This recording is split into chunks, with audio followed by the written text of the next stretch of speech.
Hello everybody, this is Lucas here at MarineMax Lake Ozarks. Today I'm presenting you a 2027 Saxdor 320 GTO. Starting in the back, you're paired with twin 300 horsepower Mercury engines. On both port and starboard, you have full down terraces.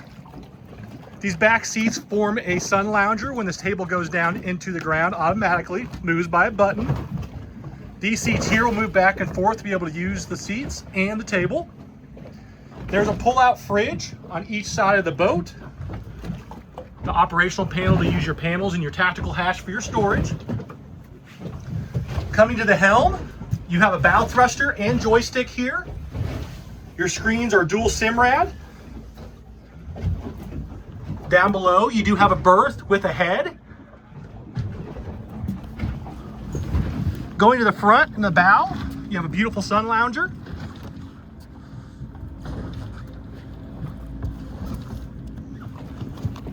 The dune on this boat, on the interior, looks gorgeous.